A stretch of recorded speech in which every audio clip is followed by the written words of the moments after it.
World today. We are here at the Google offices in the Philippines and we got in touch with Sir Yves Gonzalez, who is the head of government affairs and public policy. Hi Yves. Hi. How are you? Good, good. Thank you for having me. Thank you for joining us. Actually, you have a lot of knowledge to impart on us today, so I'm very, very excited. Earlier, I mentioned how AI, or artificial intelligence, is a subject of discussion today. But before we dive into the complexity, can you first define what AI is?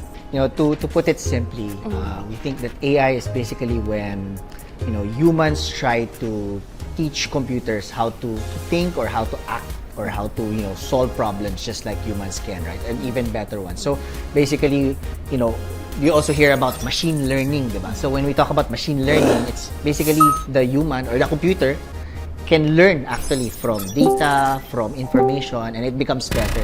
Does AI have no use in the everyday life of an ordinary citizen? So the good thing with AI now, it's been democratized, right? So I guess nung unang panahon, AI was primarily for computer scientists, diba? But now with all these AI tools, even a sari-sari store vendor, we had a training with a sari-sari store owner on how to improve the design of their sari-sari store, diba?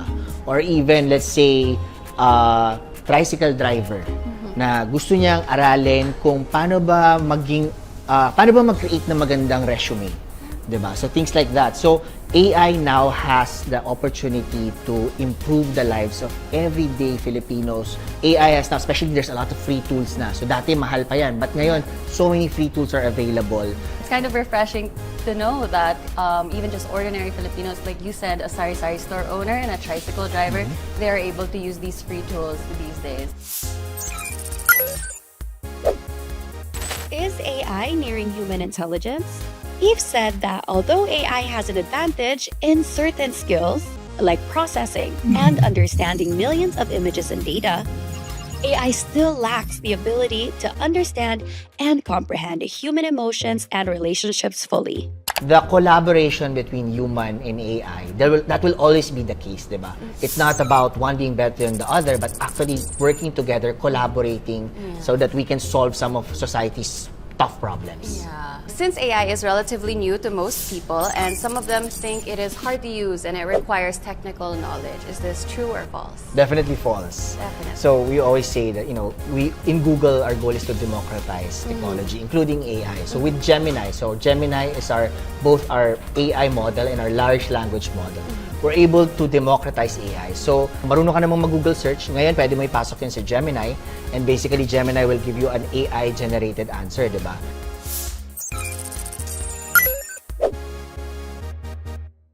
And then there's a lot of AI that's actually happening behind the scenes. So, marunong ka mag-YouTube videos, marunong ka manood ng YouTube videos, di ba? Powering that behind the scenes, yung mga recommendation nun, may AI doon, di ba? When you use Google Maps or Waze, yun, may AI behind the scenes that's telling you the route to take. So actually, AI is now at the stage that anyone can use it. I don't think a lot of people realize that so much of AI is already integrated in our daily lives without us noticing. So for example, when you do a Google search tapos nag-autocorrect, di ba? Mali yung na-type mo na word pero tama pa rin yung results. That's AI behind the scenes that's powering that. Okay, so even something as simple as that is Autocorrect, already yes. AI. Wow, so it's definitely very easy to use because I use it in my everyday life.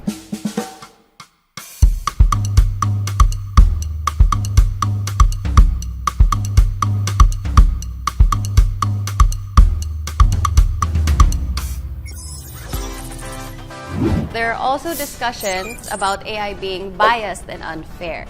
Is that true? So definitely depending yan on how the AI is trained, di ba? So one of the challenges of AI is to make sure na yung training niya removes the biases and unfairness, di ba? Kasi for example, kung yung training data mo may bias, then syempre, kung hindi mo kontrolin yun, lalabas at lalabas din yung bias doon. So it's really incumbent upon the AI developer, like Google, to make sure na we are conscious of these known and unknown biases. So it's incumbent upon us to really try to counteract those And of course, you have to be responsible in the outputs of that. Not just in the training of the AI, but also yung mga output na generate ng AI. For example, you put a lot of training data of doctors, di ba? And then, so for example, kung yung training data niya is, let's say, puro pictures ng male doctors, and then you ask the AI to generate a doctor image, pag hindi mo kinorek yung bias, ang lalabas doon puro 4 na male doctors, di ba? So you all, as a company, you have to be conscious of the possible potential biases of the training data such that yung output, i-consider mo na tama ba na puro male doctors lang ilalabas, di ba? This is a problem that has existed and we have to solve for it, di ba? So for example, when you use Gemini to generate an image, dun sa image na yon, meron siyang fingerprint. Tawag namin doon synth ID. Na yung fingerprint na yon basically tells Google search, and then even the users that this image was AI generated, diba? So kami, we will do our part to inform people kung merong image generated dun sa image na yon or kung ginamitan ng AI yon, diba? On YouTube naman, for example, we require our YouTube creators na kung meron silang ginamit na AI sa isang content, tapos realistic yung content, and then it has a possibility of deceiving someone, we put a label na nakalagay doon, synthetic or manipulated or basically AI generated, diba? So again, being able to tell people whether AI was used, especially when there are risks involved, it's part of our responsibility, it's part of our AI principles, diba? So again, a lot of these problems are long-standing, but now AI